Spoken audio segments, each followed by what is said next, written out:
Hai, Assalamualaikum Mbak dan Mas semua. Alhamdulillah di pagi ini saya akan membahas yaitu bab selanjutnya tentang mata kuliah manajemen pengantar yaitu budaya dan lingkungan organisasi. Oke, langsung saja ya. Nah, latar belakangnya, kenapa kita perlu belajar tentang yang namanya budaya organisasi, Bu? Karena seperti yang terlihat di layar, jadi setelah ditelaah lebih lanjut, seorang manajer atau bisa juga disebut oleh biasa di tempat-tempat yang seperti yang kalian tanyakan di forum, jadi bisa ada supervisor dan sebagainya. Ini terkadang ketika melakukan pekerjaannya, mereka ada beberapa hal-hal yang perlu dilakukan. Nah, ternyata ada hal-hal yang perlu diperhatikan, maksud saya. Nah, di sini ketika melakukan pekerjaannya, ternyata seorang manajer itu dibatasi oleh dua hal, atau mau tidak mau mereka dipengaruhi oleh dua hal, yaitu tentang adanya budaya organisasi dari internal perusahaan itu, dan tentang lingkungan organisasi, yaitu dari eh, pihak eksternal. Nah, pada kenyataannya, seorang manajer ini tentunya orang-orang yang punya keahlian khusus ya, karena kemarin-kemarin kita sudah membahas tentang keahlian manajemen itu apa aja. Nanti yang masih bingung bisa dipelajari lagi di bab sebelumnya. Nah, untuk hal-hal seperti ini di dalam sebuah perusahaan, terkadang kita sebagai seorang manajer mau tidak mau karena kita sudah masuk di dalam sebuah organisasi atau perusahaan, kita harus memperhatikan dua hal tersebut gitu. Walaupun tidak sepenuhnya dua hal ini tidak serta-merta membatasi ruang gerak seorang manajer gitu, karena seorang manajer adalah seorang yang mampu menghadapi perubahan dan tentunya dia siap dengan beberapa tantangan yang sudah saya sebutkan di pertemuan sebelumnya juga. Nah, di bab ini sehubungan dengan budaya organisasi kita menjumpai yaitu ada dua pandangan, yaitu apa aja Bu? Yaitu pandangan mumpuni dan pandangan simbolis gitu. Jadi untuk pandangan mumpuni ini omniten ya. Di sini bisa dibuka di buku kalian juga, yaitu pandangan omniten. Itu artinya dia kalau omniten tuh kalau kalian bahasa Inggris kan, di bahasa Indonesia kan di translate itu artinya adalah maha kuasa ya. Artinya di sini uh, seorang manajer itu seseorang yang sangat berkuasa gitu. Jadi bisa dikatakan apapun yang terjadi dengan sebuah organisasi atau sebuah perusahaan itu uh, manajerlah yang uh, sebagai motor penggerak gitu. Jadi pandangan mumpuni ini berpendapat bahwa maju dan tidaknya sebuah perusahaan itu adalah tergantung seorang manajernya gitu, seorang pengelolanya, pemimpinnya seperti itu. Jadi misalkan ada kebangkrutan ataupun perusahaan salah langkah, berarti yang dipersalahkan adalah manajernya seperti itu. Karena itu tadi ya, kalau kalian melihat arti dari bahasa Inggris omnitent atau di pandangan mumpuni ini adalah artinya maha kuasa. Jadi bisa kita artikan bahwa seorang manajer ini dia memegang kendali penuh perusahaan ini, mau dibawa kesuksesan ataupun kegagalannya. Itu semua tergantung seorang manajernya. Itu kalau menurut pandangan mumpuni.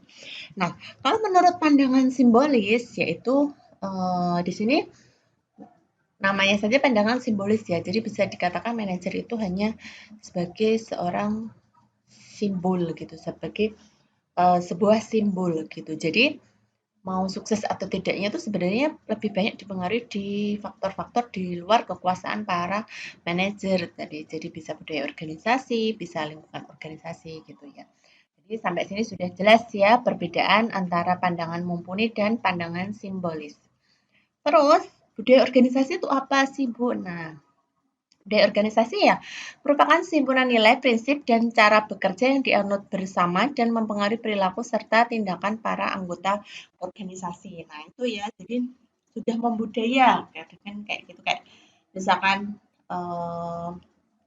ini ya misalkan kita berada di sebuah lingkungan pendidikan yang dimana semuanya acara itu dilakukan secara tepat waktu gitu, disiplin. Jadi apabila orang luar memandang, oh misalkan UMK kalau bikin acara itu selalu tepat waktu. Nah itu karena memang sudah menjadi sebuah budaya di organisasi tersebut. Nah itu salah satu contoh yang namanya budaya organisasi. Jadi terkadang budaya organisasi itu tidak tertulis ya gitu. Cuman dia memang sudah dilakukan secara terus-menerus dan merupakan prinsip dan sudah dikerjakan bersama dan berlangsung waktu yang cukup lama gitu di organisasi tersebut gitu.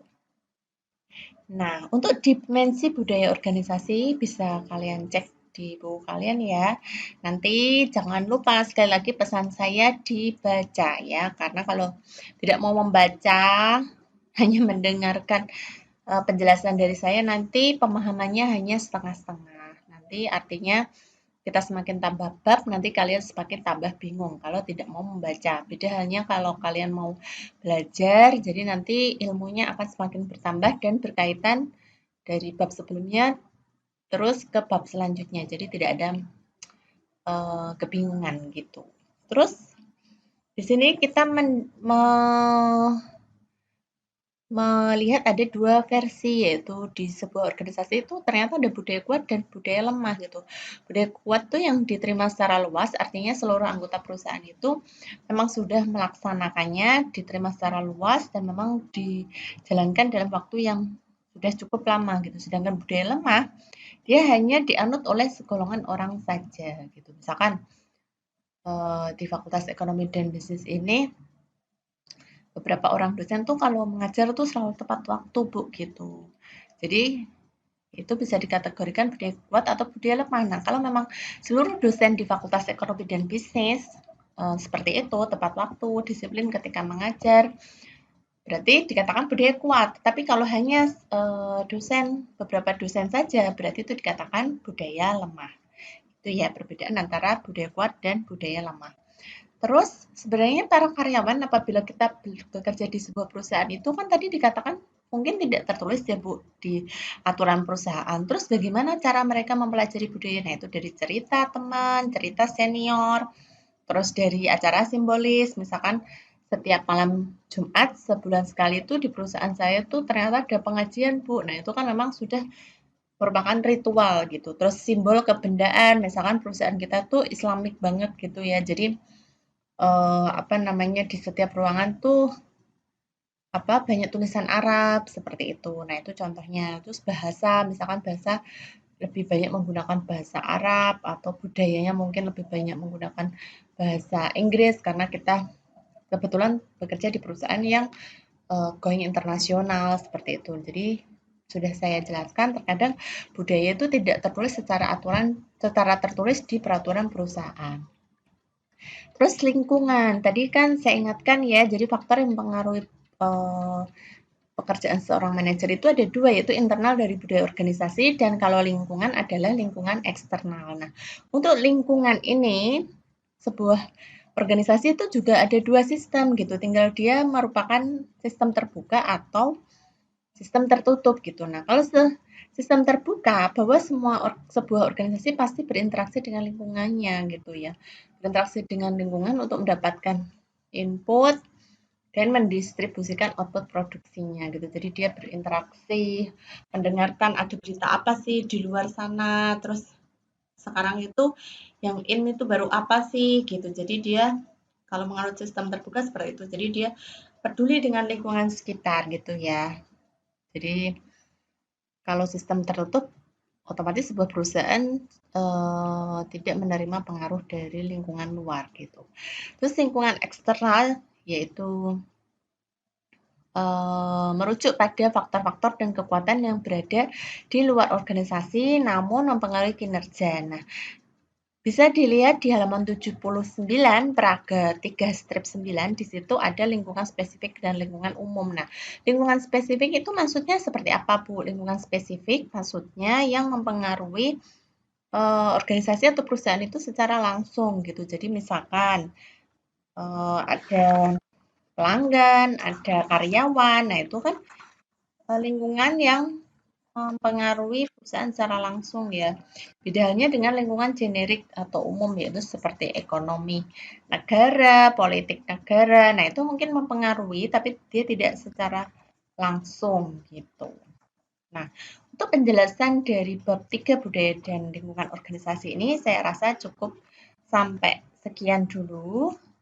Nanti bisa dijawab pertanyaan di forum Sunan yang akan saya tulis pertanyaannya dan seperti yang sudah saya ingatkan ya di grup WA juga bahwa di pertemuan ini forum Sunan saya harap digunakan hanya untuk menjawab pertanyaan dari saya gitu ya supaya pertanyaan-pertanyaan sebelumnya bisa saya akomodir karena di pertanyaan sebelumnya sudah banyak sekali yang bertanya gitu ya dan karena banyak sekali jadi mohon kesabarannya ketika saya menjawab karena ternyata antusiasnya sangat tinggi. Oke, sekian dulu ya. Terima kasih atas perhatiannya. Semoga bermanfaat dan selalu semangat belajar. Wassalamualaikum warahmatullahi wabarakatuh.